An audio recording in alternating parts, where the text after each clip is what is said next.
Car മേടിക്കുന്നതിനെ കുറിച്ച് എന്താ അഭിപ്രായം? കാശൊന്നും നോക്കണ്ട, നമുക്കൊരു കാർ അങ്ങ് മേടിക്കാം. അമ്മൂമ്മയുടെ 10 ലക്ഷം ഒക്കെ എടുക്കാനുണ്ടോ? വണ്ടി ഏതാ മേടിക്കുന്നതെന്ന് തീരുമാനിച്ചോ? നല്ല കളറായിരിക്കണം. நம்ம வண்டி வாங்கும்போது பெரிய வண்டியா வாங்கணும். നല്ല കാറില്ല. അമ്മൂമ്മയുടെ കാറാണോ? പുതിയ കാറാണ്, തൊട്ടാൽ പോറൽ വീഴും. നമ്മുടെ പാറക്കുട്ടി ഒരു 500 രൂപ ചോദിച്ചു കഴിഞ്ഞാൽ എടുക്കാനില്ലാത്ത ഭവാനി അമ്മയാണ് ഇപ്പൊ കാറ് മേടിക്കുക എന്നൊക്കെ പറയുന്നത്. സാറിന് ഭവാനി അമ്മയുടെ നമ്മുടെ വീട്ടിൽ എന്തെങ്കിലും സാധനങ്ങൾ മേടിക്കുക 10 പൈസ ഇല്ലാന്ന് പറയുന്നത്. ഇപ്പൊ പുതിയ കാറൊക്കെ മേടിച്ച് വന്നിട്ടുണ്ട്. എന്തായാലും രസകരമായിട്ടുള്ള ഒരു പ്രൊമോയാണ് കണ്ടത്. പുതിയ ലുക്കിലൊക്കെ ഭവാനി അമ്മ ലാസ്റ്റ് വരുന്നുണ്ട് കാറൊക്കെ ആയിട്ട്.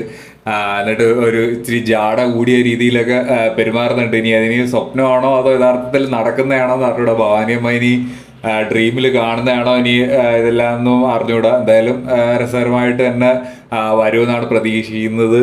അവരോടൊരു ശിവാനിയുടെ കാര്യം ചോദിക്കുന്നുണ്ട്. ശിവാനി ഷിബുവിന്റെ ഒരു മെയിൻ ക്യാരക്ടർ അല്ലെങ്കിൽ ശിവാനി ഷിബു അവരുടെ ഒരു കോംബോ വെച്ചിട്ടുള്ള കോമഡി. അപ്പം നമ്മൾ കമന്റ് സെക്ഷനിൽ മാക്സിമം പറയാം. എന്നാലും ഉപ്പുമുളക് ടീം അത് നോട്ടീസ് ചെയ്തുള്ളൂ. അപ്പം നമുക്ക് വരേണ്ട കാര്യങ്ങളൊക്കെ പറയാം. ട്രിപ്പിന്റെ എപ്പിസോഡുകളും പെൻഡിങ് ആയിട്ട് കിടപ്പുണ്ട്. അപ്പം നമുക്ക് ആവശ്യമുള്ള കാര്യങ്ങളൊക്കെ ജസ്റ്റ് കമന്റ് സെക്ഷൻ, പ്രൊമോയുടെ കമന്റ് സെക്ഷനിലും പിന്നെ